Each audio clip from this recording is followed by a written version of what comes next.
வணக்கம். நான் உங்கள் ஜோதிடர் அருண் பாலாஜி. இப்போது இந்த சனிப்பெயர்ச்சி ஆச்சு இல்லையா? இந்த சனிப்பெயர்ச்சி இப்போ அதில் ஒரு முக்கியமான விஷயம் இருக்குது. என்னென்னா, ஒரு ஆர்கியூமெண்ட் போயிருந்தது. வாக்கியப்படி மாறிட்டார், வாக்கியப்படி மாறலை, திருக்கணிதப்படி மாறிட்டார் அப்படின்னு ஒரு குழப்பம்லாம் இருந்தது. அது என்னென்னா, வாக்கிய பஞ்சாங்கம், திருக்கணித பஞ்சாங்கம்னு 2 பஞ்சாங்கம் இருக்குது. வாக்கியத்தை பின்பற்றுபவர்கள் வாக்கியத்தை கணக்காக வைக்கப்போது சனி இன்னும் பயிற்சி ஆகலை. ஏன்னா வாக்கியம்ன்றது அந்த பஞ்சாங்கம் பொதுவாக 28ஆம் நம்பர் பாம்பு பஞ்சாங்கம், சேலம் நம்பெருமாள் பஞ்சாங்கம், தஞ்சாவூர் சமஸ்தான பஞ்சாங்கம், அப்படி நிறைய வருது. வாக்கிய பஞ்சாங்கம்னு பேர். முதல்ல இந்த வாக்கியம்னு சொன்னால் என்ன அர்த்தம்னா, பழமையானது, நம் முன்னோர்கள் ஒரு வழிகாட்டி, ஒரு ஒரு கணக்கு, ஒரு தோராயமாக எடுத்து இந்த கிரகங்கள் இந்த இடத்துக்கு நகரும்போது இதனுடைய விளைவுகள் நடக்கும்போது கரெக்டாக இந்த பூமியில் நடக்குதுன்றதை சொன்னாங்க. ஆனால் அது காலப்போக்கில் திருக்கணிதம், அதாவது அந்த வாக்கிய கணிதத்தை திருத்தி அமைத்த கணிதம். திருக்கணிதம்னா கண்ணால் பார்க்கின்ற, திருக்குன்னா கண்ணால் பார்க்கின்றன்னு அர்த்தம். அந்த கண்ணால் பார்த்து உறுதி செய்யப்பட்ட கணிதத்துக்கு பேர் திருக்கணிதம். வாக்கியத்தில் சிறு சிறு பிழைகள் இருந்தது. அந்த பிழைகளை சமன்படுத்தி சரிப்படுத்தி அதை கணித வடிவத்தில், சும்மா நான் சொல்கிறேன்னு சொல்லக்கூடாது, அது கணித வடிவத்தில் சரிப்படுத்தி திருத்தி அமைத்ததற்கு பேர் தான் திருக்கணிதம்னு பேர். இப்போ அந்த வாக்கியம் அப்படின்றது கோவிலில் கும்பாபிஷேகம், சிராத்தம் இதெல்லாம் கொடுக்கறதுக்கு பயன்படுத்துகிறாங்க. இப்போ இதில் ஒரு கோவில் பார்த்திங்கன்னா, இப்போ திருநள்ளாறு அந்த சனீஸ்வரன் கோயிலில் ஏற்றுக்கிட்டால் நம்ம எல்லாம் சனிப்பயிற்சி ஆயிடுச்சின்னு சொல்லிட்டு நம்ம ஏற்றுக்கிறோம். அப்படி தான் இப்போ வழக்கத்தில் போயின்னு இருக்கு. ஆனால் அவங்கள பொறுத்த வரைக்கும் அவங்க என்ன சொல்கிறாங்கன்னா, அது 28ஆம் நம்பர் பாம்பு பஞ்சாங்கத்தை அடிப்படையாக கொண்டு தான் வரும். அது என்னென்னா தஞ்சாவூர் சமஸ்தானம். அது என்னென்னா, அவங்க இன்னும் திருக்கணித வாக்கியப்படி சனி பகவான் மீனத்துக்கே இன்னும் வரலை, கும்பத்தில் தான் இருக்கார். அடுத்த ஆண்டு மார்ச் மாதம் 2026 மார்ச்சில் தான் கும்பத்திலிருந்து சனி மீனத்துக்கு வருவார் அப்படின்னு போடுறாங்க. அது ஒரு கணித முறை, அளவுகோல். ஆனால் திருக்கணிதப்படி, இந்த திருக்கணித அடிப்படையில் இந்த சனி பகவான் நமக்கு திருக்கணிதத்தில் கும்பத்திலிருந்து மீனத்துக்கு பயிற்சி ஆயிட்டார். கடந்த 2029 3ஆம் மாதம் 2025 போன மாதம் அந்த மாதிரி ஆச்சு. இப்போது திருக்கணிதம் சிறந்ததா வாக்கியம் சிறந்ததான்னு ஒரு ஆர்கியூமெண்ட்டு போயிட்டுருக்கு, பலமாக போயிட்டுருக்கு. அப்போ எது சிறந்தது எது சிறக்கலை, நம்ம அந்த குறை சொல்லணுன்றது என்னுடைய நோக்கம்லாம் கிடையாது. ஏன்னா நம்ம 37 வருஷமாக அந்த துறையில் பார்க்கும்போது நான் அடிக்கடி ஒன்று சொல்லுவேன். வாக்கியம் என்பது கோவில் கும்பாபிஷேகம், கோவில் ஆகம விதி, சிராத்தம், அந்த முக்கியமான சடங்குகள், அதுக்கெல்லாம் வாக்கியத்தை பயன்படுத்திக்கலாம். ஆனால் ஒரு தனிநபருடைய ஜாதகம், ஒரு நபருடைய ஜாதகத்தை பற்றி தீர்மானிக்கிறதுக்கு திருக்கணிதம் சிறந்தது. ஏன்னா இப்போ நம்ம நாசா வான்வெளி கழகம் அமெரிக்காவில் இருக்கு இல்லையா, அது மாதிரி நம்ம இந்திய அரசு கால அளவுகள் நிர்ணயிக்கிறாங்க. அது ராட்சரிய பஞ்சாங்கம்னு சொல்லிட்டு டெல்லியிலேருந்துலாம் வந்திருந்தது, இப்போவும் வருதுன்னு நினைக்கிறேன். அது என்னென்னா, அந்த பஞ்சாங்கத்தில் பூரா திருக்கணித பேசிக்காக இருக்கும், ஒரு திருக்கணித்தை அடிப்படையாக கொண்டதாக இருக்கும். திருக்கணிதத்திலே நமக்கு ஐனாம்ச வேறுபாடெல்லாம் இருக்குது. லகரி ஐனாம்சம், என்சி ராமன் ஐனாம்சம், அப்புறம் கேபி ஐனாம்சம், கேபிலே நியூகோமன் ஐனாம்சம், இப்படி பல பேர் இருக்குது. நம்ம ரொம்ப உள்ளே போகணும். அது கணித டெக்னிக்கல். அது கணிதம் தெரிஞ்சுக்கணுன்னா எனக்கு கற்றுக் கொடுத்த குரு கற்றுக் கொடுத்தாரு. அது நல்லபடியாக கற்றுக்கிட்டு இன்றைக்கி நம்ம கையிலே கூட மேனுவலாக போடலாம். அதெல்லாம் ரொம்ப காலம் ஆகும். அது ரொம்ப டீப்பாக பேசினா எங்கேயோ போயிடும். இப்போ நம்ம பேசிக்காக என்ன வரோம்னா, திருக்கணிதப்படி சனிப்பெயர்ச்சி ஆனது கரெக்டாக, வாக்கியப்படி இன்னும் ஆகலை அப்படின்னு சொல்கிறது கரெக்டாக. இப்போது அதற்கான சான்று உறுதியான விஷயத்தை உங்களிடம் முன்வைக்கிறேன். இப்போது சனி பகவான் கும்பத்திலிருந்து மீனம் சென்றிருக்கிறாரு. சனி தொழில்காரகன் பேர். அவருக்கு தொழில்காரகன் சொல்லுவோம். சனி தொழில்காரகன் பேர். அதை மறக்கக்கூடாது. ஏன்னா அந்த ஒரு விஷயத்துக்காக வந்தால் தான் புரியும். ராகு அப்படின்றது பிரம்மாண்டம்னு பேர். ராகுக்கு பிரம்மாண்டம்னு சொல்லுவோம். அந்த ராகு எங்கேயாவது நெகட்டிவாக ஜாயின் ஆகுதுன்னா பெரிய லெவலில் கெடுக்கும். அதே கேதுவும் அதே மாதிரி தான். இப்போது இந்த கொரோனா பார்த்திங்களா, இந்த ராகுவால் பெரிய பிரம்மாண்டமான நிகழ்வை கொடுத்தது, உலகமே சம்பித்தது. யாருமே எதிர்பார்க்கல. இது மாதிரி ஒரு உலகத்தில் நம்ம தலைமுறையில் பார்க்கல. இதற்கு 100 தலைமுறைக்கு முன்னே பார்த்துருக்கலாம். இப்போ நம்ம ஜென்ரேஷனில் யாரும் பார்க்கல. அது இப்போ பிரம்மாண்டமான ஒரு விஷயம்.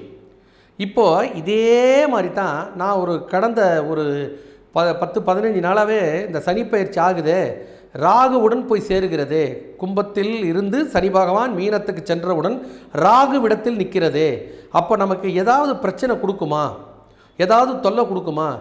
அப்போ சனி பயிற்சிப்படி மீனத்திற்கு சென்ற சனியால் ராகும் ஏதாவது ஒரு தொல்லை கொடுப்பார்களா, அல்லது பயிற்சி ஆகலன்னு சொல்லக்கூடிய வாக்கிய முறையில் எதுவுமே இருக்காதான்னு பார்த்தேன். இப்போ அது இல்லாமல் ரொம்ப முக்கியமான விஷயம், இப்போ ராகு ஒரு டிகிரியில் இருக்கும், சனி ஒரு டிகிரியில் இருக்கும். அதாவது உங்களுக்கு இந்த டிகிரி சொன்னால் புரியாது, நான் இப்படி சொல்கிறேன், புரிஞ்சுப்பீங்க. இப்போ கும்பத்திலிருந்து சனி பகவான் மீனத்தை நோக்கி முன்னோக்கி போகிறார். இப்போ ஒரு உதாரணம், 2, 2க்கு அப்புறம் 3, 3க்கு அப்புறம் 4, 4க்கு அப்புறம் 5ன்னு போவார். அதே ராகு மீனத்திலிருந்து கும்பம் வருகிறார். இப்போ புரிஞ்சுங்க, 5லிருந்து 4, 4லிருந்து 3. ஏன்னா எப்போவுமே வக்ரம், ராகு வந்து வக்ரகதியில் தான் இருக்கும். அதை நம்ம வக்ரம் தனியாக சொல்கிறது இல்லை, ஆக்சுவலாக அது உண்மை வக்ரம் தான். எப்போவுமே நிரந்தர வக்ரம் ராகுக்கு எது, ஆனால் வக்ரம் போட மாட்டோம். ஏன்னா அது வந்து அது பாதையில் கரெக்டாக தான் போய்ங்குதுன்னு அர்த்தம். மற்ற கோள்கள் தான், சூரியனுக்கும் அதுமாரி சந்திரனுக்கும் வக்ரம் கிடையாது, மற்ற எல்லா கோள்களும் உண்டு, இந்த 2 கோள்களுக்கு கிடையாது. ஆக இங்கே என்ன வருதுன்னா, இந்த ராகு பகவான் மீனத்திலிருந்து கும்பத்தை நோக்கி இறங்கி கொண்டிருக்கிறார், அவர் பாதையில் முன்னோக்கி போகிறாரு, ஆனால் வக்ரம் பேர், அதுக்கு பேர். அப்போ 5லேருந்து 4, 4லேருந்து 3, 3லேருந்து 2ன்னு குறைஞ்சிக்கிட்டே வருவார். சனி பகவான் 1லிருந்து, அதாவது கும்பத்திலேருந்து மீனம் போகிறாருன்னா 1, 2, 3ன்னு அப்படி ஏறினே போவார். அப்போ ஒருத்தருக்கு ஒருத்தர் நேர் கிளாஷ் ஆகும். இப்போது இவர் 4ல் இருப்பார்னு வச்சுப்போம் சனி பகவான், அப்போ 5 நோக்கி போகிறார். ராகு 6ல் இருப்பார், அவர் 5 நோக்கி வருவார், குறைஞ்சி வருவார். அப்போ எதிர்க்க சந்திக்க இல்லையா, ராகுவும் சனியும் ஒருத்தருக்கு ஒருத்தர் சந்திப்பாங்க ஒரு கட்டத்தில், அதான் மீனம்ன்ற இடத்துல சந்திப்பாங்க. இதில் 10க்கு சூரியன், புதன், சுக்கிரன், இந்த கிரகம்லாம் இருக்குது. இப்போ நான் ஒரு வார்த்தை சொல்கிறேன். இப்போ நீங்கள் பார்த்தீங்கன்னா இந்த ராகு பிரம்மாண்டம் சொன்னேன், சனி வந்து தொழில்காரகன்னு சொன்னேன், சூரியன் அங்கே சம்மந்தப்படுறாரு. அப்போ என்ன ஆச்சு, திடீர்னு அமெரிக்காவில் ஜனாதிபதி அவர்கள் ஒரு புதிய சட்டத்தை இயற்றினார். அந்த புதிய சட்டத்தால் பல நாடுகளில் வேலை வாய்ப்புகள் இழக்கப்படும். இப்போ உற்பத்தி பண்ணுறாங்க சார், நமக்கு அவங்களுக்கு என்ன சார் ஆகுதுன்னா, இப்போது ஒரு வரி அதிகப்படுத்தும் போது என்ன ஆகும்னா, இப்போது அங்கே டிமாண்டு குறையும், அல்லது ஒரு நாட்டுக்கு ஒரு நாடு போராடம் இருக்கும். சார் அந்த நாட்டில் இந்த விட வரியில் குறைஞ்சி இருக்கிறதுனால விலை கம்மியாக இருக்கும், இந்த நாட்டிற்கு வரி இவ்வளோ விதிச்சதுனால அந்த பொருளுடைய விலை அதிகமாக இருக்கும். அப்போது ஒரு நாட்டுக்கு அதாவது தொழில் போட்டி வேறு ஏற்பட்டுடும் உலக அளவில். நீ கம்மி கொடுக்குறியா, நான் கம்மி கொடுக்குறேன், வரியில் இந்த மாதிரி ஏறிச்சு இறங்குச்சுன்னு ஒரு தொழில் போட்டியே வந்துடும். அது இல்லாமல் நீங்கள் இப்போ விலை ஏற ஏற ஏற அந்த நாட்டு மக்களே என்ன நினைப்பாங்க, 4 வாங்கினதை 2 வாங்கலாமா, 2 வாங்கினதை 1 வாங்கலாமா, ஏன் வாங்கணும்னு நினைக்க ஆரம்பிச்சிடுவாங்க. ஏன்னா இந்தியாவில் மட்டும் இல்லை, இப்போ பங்களாதேஷ் எடுத்துக்கிட்டிங்கன்னா துணி உற்பத்தியில் அதிகமாக இருக்குது. நம்ம இந்தியாவிலே தமிழ்நாட்டில் திருப்பூர்லாம் துணி அதிகமாக ஏற்றுமதி பண்ணுறாங்க. இப்போ என்னுடைய கேள்வி, இப்போ இந்த அதே மாதிரி உதிரி பாகங்கள், கார் உதிரி பாகங்கள், 2 வீலர் உதிரி பாகங்கள்லாம் இந்தியாவிலேருந்து நிறைய போகுது. அது மாதிரி ஒவ்வொரு நாடுகள். அப்போ ஒவ்வொரு நாட்டுக்கு இந்த திடீர்னு அமெரிக்கா, இப்போ நீங்கள் கேட்கலாம் சார் அமெரிக்கா வந்து ஒரு நாடுனா அப்போ நம்ம நாடுன்னு எடுத்துக்கூடாது, அமெரிக்கா டாலருக்கு தான் எல்லாமே பேசுகிறோம், எல்லாமே கச்சா எண்ணெய் முதல் கொண்டு அமெரிக்கா டாலருக்கு வச்சு தான் பேசுகிறோம். திடீர்னு இந்த மாதிரி ஒரு போடும்போது பெரிய பெரிய வளர்ந்த நாடுகளே கூட சம்பித்து போயிடும். அப்போ தொழில் வந்து இப்போ நீங்கள் டிமாண்டுன்னு ஒரு பொருள் இருந்தால் தான் கேட்பீங்க. இப்போ எனக்கு சார் எனக்கு 100 பீஸ் வேணும், எனக்கு 1000 பீஸ் வேணும், 2000 பீஸ், ஆனால் நான் வாங்கின 1000 பீஸே அப்படி நின்று கிடக்குதுன்னா நான் ஏன் இன்னொரு 1000 பீஸ் கேட்க போகிறேன்? அப்போ அந்த உற்பத்தியாளர்களுக்கு வருவாய் போயிடும். இப்போ இந்த சனி பகவான் ராகுவும் ஒன்றா கிராஸ் எதிர அதாவது இது கடந்து போயிடுச்சுன்னா எந்த பிரச்சனையும் இல்லை. எதிர்க்க நான் இங்கே நிற்கிறேன், நீ எனக்கு எதிர் நிற்கிற, நீ வழி விடு, நான் வழி விடுறேன் அப்படின்ற இந்த 2 காம்பினேஷன். அப்போ என்ன ஆகும்னா, ராகு வந்து வெளிநாட்டு கிரகம் வேறு, எப்போவுமே பயண கிரகம்னு ராகுக்கு பேர். அப்போ வெளிநாட்டு சமாச்சாரம், வெளிநாட்டு பிரச்சனை, வெளிநாடுன்றதே அப்போ அமெரிக்காவுக்கு ஒரு புது பிரச்சனையை கிளப்பி விட்டார். கிளப்பினோடனே எல்லா நாடுக்கும் வேலை பயம் வந்துடுச்சு. அவங்கவுங்க எல்லாமே சிஓலாம் உட்காந்து பேசி பெரிய லெவலில் பேசி ஷேர் மார்க்கெட்டெல்லாம் டவுனில் போயினுக்குது. அப்போ ஒவ்வொருத்தரும் கதி கலங்குது, நமக்கு வேலை போயிடுமா, நமக்கு இருக்குமா இருக்காதா, பயமாக இருக்குது. இப்போ உற்பத்தி அதிகமானால் தான் அவங்களுக்கு வேலை கொடுப்பான், உற்பத்தி இல்லைன்னா சும்மா தான் உட்காந்துருப்போம். இல்லை 100 பீஸ் தயாரிப்போம்னா அந்த 100 பேருக்கு மட்டும் வேலை கொடுக்க போகிறான். அப்போ இந்த சட்டம் எப்படி அப்போ திருக்கணிதம் சரியாக இருக்குதுன்றதுக்கு என்னுடைய அடையாளத்தை நான் இதை பதிவு பண்ணுறேன். வாக்கியத்தை குறை சொல்லணுன்றது என்னுடைய நோக்கமே கிடையாது. ஏன்னா வாக்கியத்தையும் நான் பயன்படுத்துகிறேன், சில இடங்களில் வாக்கியத்தையும் பயன்படுத்துகிறேன், நான் இல்லைன்னு சொல்ல. ஆனால் ஒரு பொது விதிக்கோ அல்லது ஒரு நபருடைய ஜாதகத்திற்கோ திருக்கணிதமே சிறந்தது அப்படின்றது என்னுடைய தாழ்மையான வேண்டுகோள். இதை சார் நீங்கள் கட்டாயமாக இவர் என்ன சார் சொல்கிறது, நான் வாக்கியத்தில் தான் போடுவேன், போடுங்க, தப்பு ஒன்றும் இல்லை, அதனால் ஒன்றும் கிடையாது. பட் நான் ஒரு ஆராய்ச்சியாளர், என்னுடைய 37 வருஷ சர்வீஸில் நான் ஆராய்ச்சி பண்ணி பார்த்ததில் வாக்கியத்துலேயும் போட்டு பார்த்துருக்கேன், திருக்கணித்துலேயும் போட்டிருக்கேன், கேபி சிஸ்டத்துலேயும் போயிருக்கேன், பிருகநந்தி நாடி, சப்தரிஷி நாடி, சந்திரகலா நாடி எல்லாமே ஒரு ரவுண்ட் போயிருக்கேன். ஏன்னா நம்ம எப்போவுமே ஒரு துறையில் இருக்கோன்னா என்னுடைய ஆசை வந்து எல்லாத்தையுமே கற்றுக்கணுன்றது. எங்கள் ஜோதிடத்துறையில் இருக்கிற விஷயங்கள் டெக்னிக்கலாக இப்போ ஜாமக்கோளாரணும் எல்லாமே அது பேசிக்காக தெரிஞ்சுக்கணும். இல்லைனா தெரிலனா அது ஜோசியருக்கு அன்ஃபிட்டுன்னு சொல்லுவேன். அதுமாரி கையில் கொடுத்தா கணக்கு போட தெரியணும். நான் கம்ப்யூட்டரே நம்பி உட்காந்துருப்பேன்னு சொல்லக்கூடாது. ஏன்னா நான் காலேஜில் யூனிவர்சிட்டியில் படிக்கும் போதெல்லாம் கூட நானே மேனுவலாக போட்டேன். அந்த ரெடி ரெக்னர் புக்கை கூட பயன்படுத்தலை. காலேஜில் மதுரை பல்கலைக்கழகத்தில் நானே மேனுவலாகவே கணக்கு போட்டேன். ஏன்னா கற்றுக் கொடுத்த குருநாதர், அவரை நான் மறக்கக்கூடாது.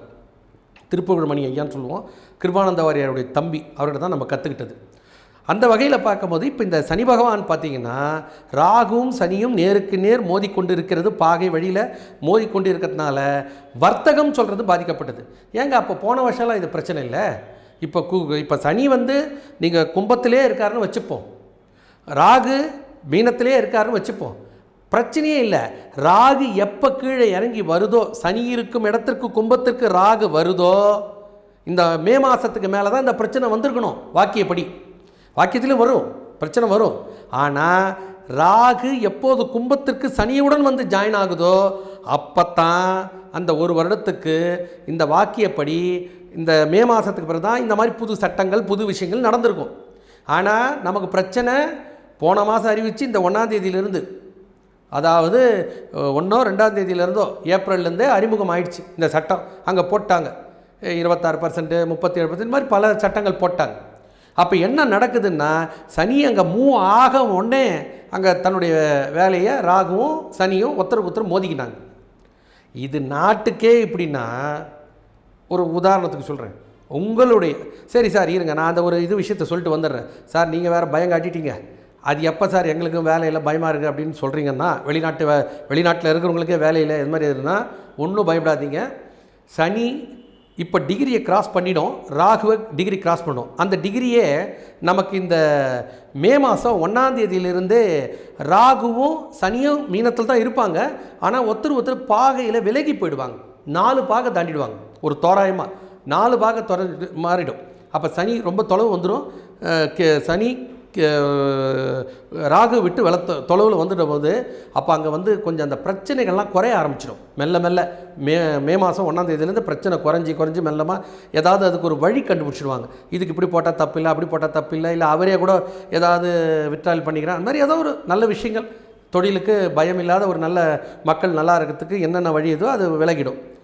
இன்னும் சிறப்பாக சார் நிம்மதி பெருமூச்சு விட்டுட்டேன் சார் அதிலிருந்துன்றது 15ஆம் தேதி பயிற்சி ஆகும். ராகு கேது பயிற்சி கம்ப்ளீட்டாக, ராகு கும்பத்துக்கே வந்துடுவார், சனி கம்ப்ளீட்டாக மேலே மீனத்திலே இருப்பார். அப்போ ஒருத்தருக்கு பயங்கர டிஸ்டன்ஸில் இருப்பாங்க. அப்போ நமக்கு பிரச்சனையே இல்லை. ஒரு சுமூக தீர்வு அடுத்த மாதம் 15 தேதிக்கு மேலே பரவாயில்ல, ஒரு வழி கிடச்சிருக்கு, யோசிக்கலாம் அப்படின்னு சொல்கிறது வந்து பார்த்திங்கன்னா நமக்கு 1ஆம் தேதியிலேருந்து இப்போ சட்டம் போட்டதுலேருந்து பார்த்திங்கன்னா ஷேர் மார்க்கெட்லாம் ரொம்ப டவுனில் போகுது. ரொம்ப தங்க விலைலாம் கூட குறைஞ்சிக்கினே வருது. எல்லா நிபுணர்களும் நான் நிறைய வாட்ச் பண்ணுறேன். ஏன் வாட்ச் பண்ணுறேன்னா, ஒரு ஜோதிடர் எல்லாம் தெரிஞ்சிருக்கணுன்றது என்னுடைய அபிப்பிராயம். எனக்கு இது தெரியாது அது தெரியாது நான் அப்படின்னா எல்லாமே தெரிஞ்சிருக்கணுன்றது என்னுடைய அபிப்பிராயம். நான் 2004 கிளாஸ் எடுக்கும்போது கூட முதல்ல ஜோதிடத்துக்கு வெளி செஞ்சாரமும் தெரிஞ்சிருக்கணும்னு சொல்லுவேன் நான். அந்த வகையில் நமக்கு ஒரு ஆதரவான விஷயம் என்னென்னா, 1ஆம் தேதியிலேருந்து கொஞ்சம் பரவாயில்ல, மே மாதம் ஃபுல்லாக 15 தேதிக்கு பிறகு ராகும் தனித்தனியாக மாறிவிடும். அப்போ பயமே கிடையாது. சரி, இந்த 2 மாதத்துக்கு மட்டும் 1.5 மாதத்துக்கு கூட வச்சுக்கலாமே, ரொம்ப ஜாக்கிரதையாக இருக்கணும். யார், எந்த ராசி, 12 ராசியில் எந்த ராசி மிக முக்கியமாக இந்த 2 மாதம் மட்டும் புதிய தொழில் துவங்காதீங்க, தயவுசெய்து துவங்காதீங்க, இன்வெஸ்ட்மெண்ட் பண்ணாதீங்க, எதில் நீங்கள் பண்ணாலும் மாட்டிப்பீங்க. அவர் எந்த ராசிக்காரங்க சொல்கிறேன், மேஷ ராசி. ஏன்னா சனிக்கு இந்த நிகழ்வு எங்கே நடக்குது, மேஷ ராசிக்கு 12ல் நடக்குது. அதனால் விரய காலம், அந்த விரயத்தை தூக்கி போய் அங்கே கொடுத்துருவார். அப்போ மேஷ ராசி, இன்வெஸ்ட்மெண்ட் பண்ணாதீங்க, புதிய தொழில் துவங்காதீங்க, வேலை எதனா கிடச்சிதா அனுகூலமாக இருந்தால் போங்க, இல்லைனா கொஞ்சம் ஒரு நைஸாக ஒரு 15 நாள் லீவ் போட்டுருங்க. அந்த மாதிரி லீவ் போடுங்கன்னா ஜாயின் பண்ணுறதை கொஞ்சம் தள்ளி போட்டு ஜாயின் பண்ணுங்க, தொல்லை இல்லாமல் இருக்கும். அடுத்தது வேறு யாருங்க அப்படின்னு பார்த்தீங்கன்னா சிம்ம ராசி. இந்த சிம்ம ராசிக்கு அஷ்டமத்து சனியாக வந்துடும். அதனால் ரொம்ப தொல்லை கொடுத்துரும், ரொம்ப ரொம்ப தொல்லை கொடுத்துரும். அப்போ என்ன ஆகும், ஒரு வேலைக்கு இன்வெஸ்ட்மெண்ட் பண்ணுவீங்க, புதிய தொழில் ஆரம்பிப்பீங்க, ஏன்டா ஆரம்பிச்சணும் குதிராமல் இருக்கும், அந்த இடத்த விட்டு இன்னொரு இடத்துக்கு நகர்த்த வேண்டியதாக இருக்கும். சார் நான் ஒரு 10 லட்ச ரூபாய்க்கு ஒரு இடம் வாங்கினேன், கடைசியில் பார்த்தா அது டாக்குமெண்ட்ஸில் ப்ராப்ளம், எங்கேயோ ஒரு இடத்துல. சார் முன்னே மட்டும் நல்லா புரிஞ்சுங்க, கிரகத்துக்கு மீறி எதுவும் நடக்காதுங்க இந்த உலகத்தில். ஜாதகம் இல்லை, ஜாதகம் பொய். உண்மையாக சொல்கிறேன், ஜாதகம் இருக்கிறது. சரியாக நீங்கள் கவனித்து பார்த்தீங்கன்னா ஒவ்வொன்றும் அசைவுகள் கரெக்டாக இருக்குது. அதனால் அப்போ சார் நீங்கள் எல்லாரையும் முட்டாளாக்குறீங்களா, ஜாதகம் இருக்குதுன்னு சொல்ல. நான் சொல்வது நன்றாக புரிந்து கொள்ளணும். அதுக்காக எப்போ பாரு ஜாதகத்தை பாருன்னு நான் சொல்லவே இல்லை. உங்கள் கடமைகளை நீங்கள் செய்யணும். எப்பப்போ எடுத்து பார்க்கலாம் அப்படின்னா நம்ம புதிய முயற்சிகள், ஒரு இன்வெஸ்ட்மெண்ட்டு, புதிய தொழில், வேலை எப்போ கிடைக்கும், வீடு கட்டலாமா, கல்யாணம் பண்ணலாமா, குழந்தை, அதுக்கு தயவுசெய்து பாருங்கள், பார்த்து செய்யுங்க. உங்களுக்கு மீறி மேலே ஒரு கிரகம் நடத்துதுன்னா நீங்கள் எப்பேற்பட்டவராக இருந்தாலும் பிரச்சனைக்குள்ளே மாட்டிப்பீங்க. அதனால்தான் அந்த காலத்தில் ராஜாக்கள் தன்னுடைய அவைகள்லேயே ஜோதிடர்களை வச்சுருந்தாங்க. அவர் எடுத்து கொடுப்பார், இந்த போர் தொடுக்கலாம், போர் தொடுக்கக்கூடாது, இந்த நேரம் பண்ணுங்கள், இந்த சட்டம் போடுங்க, இந்த சட்டம் போடாதீங்கன்னு சொல்லிட்டு அந்த காலத்திலேயே ரொம்ப அற்புதமாக வச்சுருந்தாங்க. அப்போ ராஜாக்கள் தன்னுடைய பதவிகளை அவங்க காப்பாற்றிக்கிட்டு இருந்தாங்க. கிரகத்தை மாற்ற முடியாது, ஆனால் இந்த வாட்டி செய்யுங்க, இந்த வாட்டி கொஞ்சம் அமைதியாக இருங்க அப்படின்னு சொல்லி கொடுக்குறதுக்கு. ஆக இந்த மேஷ ராசிக்காரர்களும் சிம்ம ராசிக்காரர்களும் அடுத்த ராசி யார்ப்பா அப்படின்னு பார்த்தீங்கன்னா முக்கியமாக தனுசு ராசி. ஏன்னா அர்த்தாஷ்டம சனின்னு சொல்லுவோம். சார் இப்போ தான் சார் வீட்டுக்கு அட்வான்ஸ் கட்டிட்டு வந்திருக்கிறேன், இப்போ தான் சார் கல்வியில் பசங்க கொஞ்சம் படிக்க மாட்டேன்றாங்க, மந்தமாக இருக்கிறாங்க. இந்த அர்த்தாஷ்டம சனியுடைய வேலையெல்லாம் இதுதான். அப்போ பொதுவுக்கு பார்த்தீங்கன்னா சட்டம், மேஷராசிக்கு பார்த்தா விரயம், சிம்ம ராசிக்கு பார்த்தா லாக் ஆகும், தனுசு ராசிக்கு பார்த்தீங்கன்னா அர்த்தாஷ்டம சனி போட்டு குழப்பி எடுக்கும், படிக்க மாட்டாங்க, இல்லை மார்க் ஏதாவது குறையும். இந்த 2 மாதத்தில் ரிசல்ட் எதனா வந்ததுன்னா குறையும் மாணவர்களுக்கு. அதுக்காக வருத்தப்பட தேவையில்லை. அந்த 2 மாத விஷயத்தை மே மாதத்துலேருந்து அவங்க அட்ஜஸ்ட் ஆகிடும். சரி சார் எக்ஸாம் எழுதுனது போய் என்ன சார் பண்ண முடியும், ஒன்றும் இல்லைங்க, அந்த மார்க்லேயே கூட ஏதோ ஒரு நல்ல செய்தி கிடைக்கும், அடுத்த லெவலுக்கு போகிறதுக்கு பயப்பட தேவையில்லை. ஆக மிக முக்கியமாக கவனிக்கப்பட வேண்டியது மேஷராசிகள், சிம்ம ராசிகள், தனுசு ராசிகள். இவங்க முக்கியமான ஒரு கருத்தை எடுத்துக்கிறோம். மற்ற ராசிகள் அப்படின்னும் போது மிதுனம், அவருக்கு 10 வருது சார், 10 வந்தால் கூட, மிதுன ராசிக்கு 10 வந்தால் கூட கொஞ்சம் மந்தமாக இருக்கும், ஒரு ஆர்வம் இருக்காது. ஒரு வீட்டிலேருந்து கிளம்பும் போது வேகமாக கிளம்புவார் வேலைக்கோ தொழிலுக்கோ, ஆனால் அங்கே போய் உட்காந்துன்னா டல் அடிக்கும், தூக்கமாக வருது சார்னுவார். இந்த மாதிரி தான் மிதுன ராசிக்கு. ஸோ அவங்களும் கொஞ்சம் எச்சரிக்கையாக இருப்பது நல்லது. ஆனால் என்னை பொறுத்த மட்டில் இது ஒரு தற்காலிகம்தான், கண்டிப்பாக பயப்படாதீங்க. ஏன்னா ஏதோ ஒரு நல்ல விளைவுகள் நமக்கு மே 1ஆம் தேதியிலிருந்தும் மே 15க்கு பிறகு ராகு கும்பத்தை நோக்கி வந்து விடுவதனால, சனியை விட்டு வெகு தொலைவு வந்து விடுவதனால பயமே கிடையாது. தைரியமாக இருங்க. இருந்தாலும் உங்கள் சொந்த ஜாதகத்திற்கு இந்த இடம், அதாவது உங்கள் சொந்த ஜாதகம்னு ஏன் சொல்லணும், உங்கள் லக்னம்னு ஒன்று இருக்கும், அந்த லக்னத்துக்கு தான் முதல்ல வேலை செய்யும். கோச்சார கிரகங்கள் எப்பவுமே விதி மதி கதி, இந்த கோச்சாரமும் நம்ம ஜனன ஜாதகமும் மிங்கிலாகி தான் வேலை செய்யும். அப்போ ராசி பலன் டிவியில் சொல்கிறோமே, யூடியூப்பில் சொல்கிறோம்னா அது ஒரு வழிகாட்டி, நீங்கள் அதே வச்சுக்கூடாது. இப்படி சொல்கிறாரா, சரி எதுக்கு நம்ம ஒரு ஜாதகத்தை எடுத்து போய் கேட்டுடலாம், நம்ம ஒரு புது தொழில் ஆரம்பிக்கிறோம், இவர் கொஞ்சம் மெதுவாக ஆரம்பின்னு சொல்கிறார் இந்த ராசிக்கு, சரி நம்ம சொந்த ஜாதகத்துக்கு ஓகேவா, பண்ணலாமா வேணாவா. சார் கண்டிப்பாக ஜோதிடம் இருக்குது சார், ஆணித்தரமாக சொல்கிறேன். அதை பற்றி நிறைய ஆர்கியூமெண்ட் பண்ணுவாங்க, எனக்கு அதை பற்றி கவலை கிடையாது. ஏன்னா ஆர்கியூமெண்ட் பண்ணுறவங்ககிட்ட நான் பேச மாட்டேன். என்ன காரணம்னா, ஒரு விஷயம் தெரியலன்னா அதை அறிகிற வரைக்கும் அவங்களாலையும் புரிஞ்சிக்க முடியாது, அதை தெரிய வைக்க போகிறதும் இல்லை அவங்களுக்கு. அதனால் நான் என்னை பொறுத்த வரைக்கும், சார் ஜாதகம் இல்லையா, இல்லைன்னு விட்டு போப்பா, இருக்குதா நம்புப்பா, கரெக்டாக அதுக்கு தகுந்த மாதிரி செய்ப்பா. சார் ஜாதகத்தில் அப்படியே நீங்கள் எதனா புரட்டி போட்டுருங்களா, ஒன்றும் பண்ண முடியாதுப்பா, வரத்தை கொஞ்சம் தடுத்து திசை திருப்பி விடலாமே தவிர, நீ ஒன்றுமே என்ன நீங்கள் ஒரு ராஜாவை பிச்சைக்காரனாக்க முடியாது, பிச்சைக்காரனை ராஜாவாக்க முடியாது. கிரகம்தான் 9 கிரகமும், 9 கிரகம் இல்லை, நிறைய பேருக்கு தெரியாது, 18 கிரகம் ஏக்குது. அதை உள் சுத்து வெளி சுத்துன்னு சொல்லுவோம், அதை மாதிரி ஏக்குது. ஏக்குச்சுனாவே எப்பேற்பட்டவனும் ஆட்டங்கானும், ஒன்றுமே இல்லாதவன் கோபுரத்தில் போய் உட்காடுறான். இதுதான் உண்மை. சரி, அடுத்த பதிவில் உங்களை மீண்டும் சந்திக்கிறேன். ரொம்ப நன்றி.